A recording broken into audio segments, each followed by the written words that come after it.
Big Boss Malayalam season 7 live അപ്ഡേറ്റ്സിലേക്കാണ് പോകുന്നത്. അക്ബറിന്റെ ഗ്രൂപ്പ് തകർന്ന് വീഴുന്ന ഒരു കാഴ്ച, ആ ഗ്രൂപ്പിലുള്ള എല്ലാവരും അടിച്ചു പിരിയുന്ന ഒരു കാഴ്ചയാണ് ലൈവിൽ കാണാനായിട്ട് സാധിച്ചത്. ഒരൊറ്റ ജയിൽ നോമിനേഷൻ കഴിഞ്ഞതും ബിന്നി ആര്യനുമായിട്ടും അക്ബറുമായിട്ടും പാടെ തെറ്റുന്നു.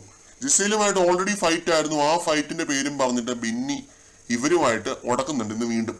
അതേപോലെ ജിസയിൽ അക്ബറുമായിട്ട് പിണങ്ങുന്നുണ്ട് കേട്ടോ. കാരണം ജയിൽ നോമിനേഷന്റെ സമയത്ത് അക്ബർ നോമിനേറ്റ് ചെയ്ത 2 പേരുകൾ ജിസയിൽ, ലക്ഷ്മി എന്നിവരെയായിരുന്നു.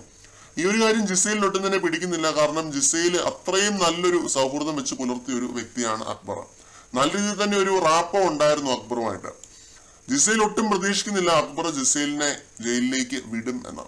ഇത് പറഞ്ഞിപ്പോ ലൈവില് കരച്ചിലോട് കരച്ചിലായിരുന്നു. അക്ബറുമായിട്ട് നല്ല രീതിയിൽ തന്നെ ഉടക്കുന്നുണ്ട്.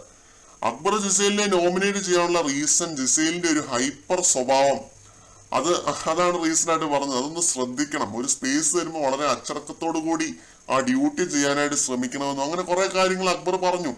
ബിന്നിയെ സപ്പോർട്ട് ചെയ്താണ് ആ ഒരു കാര്യം അക്ബർ പറഞ്ഞത്. ഇതൊക്കെ ശരിക്കും ജിസയിലിനെ കൊണ്ടു. പിന്നെ എന്നിട്ട് ഇപ്പൊ ലൈവിനകത്ത് അക്ബറും ആര്യനും ജിസയിലിന്റെ പുറകെ പോയി കോംപ്രമൈസ് ആവാനായിട്ട് ശ്രമിക്കുന്നുണ്ട്. ലക്ഷ്മിയേക്കാൾ വലിയ മിസ്റ്റേക്ക് ജിസയിൽ ചെയ്തു എന്ന നിലയ്ക്കാണ് അക്ബർ ജിസയിലിനെ ആദ്യം പറഞ്ഞത് എന്നാണ് ജിസയിൽ ഓർത്തോണ്ടിരിക്കുന്നത്. അത് പറഞ്ഞിട്ടാണ് കരയുന്നത്. ജിസയിൽ പിന്നെ ഒച്ചപ്പാടും ബഹളവും ഒന്നും വെച്ച് ഓവർ ആക്ട് ചെയ്ത് അങ്ങനെ ഷോ കാണിക്കുന്ന ഒരാളല്ല. ജിസയിൽ ഫൈറ്റ് ചെയ്യുന്നതെന്ന് പറഞ്ഞു കഴിഞ്ഞാൽ അക്ബറുമായിട്ട് പ്രത്യേകിച്ച് പിണങ്ങുകയാണ് ചെയ്യുന്നത്, അല്ലാതെ വലിയ ഫൈറ്റോ കാര്യങ്ങളോ ഒന്നുമില്ല, പിണങ്ങുന്നുണ്ട്. അപ്പോൾ ജിസയിൽ ഇതിപ്പോ 3ാമത്തെ 4ാമത്തെ തവണയാണ് ജയിലിലേക്ക് പോകുന്നത്. അതിൻ്റെതായ വിഷമം ഉണ്ടെന്ന് തോന്നുന്നു. അതാണ് അക്ബറിനോട് പിണങ്ങുന്നത്. അതിന് കാരണം ഒരു അടുത്ത സുഹൃത്തായിട്ട് കണ്ട ഒരാളും കൂടി ആണല്ലോ എന്നോർത്തുള്ള ഒരു വിഷമമായിരിക്കും.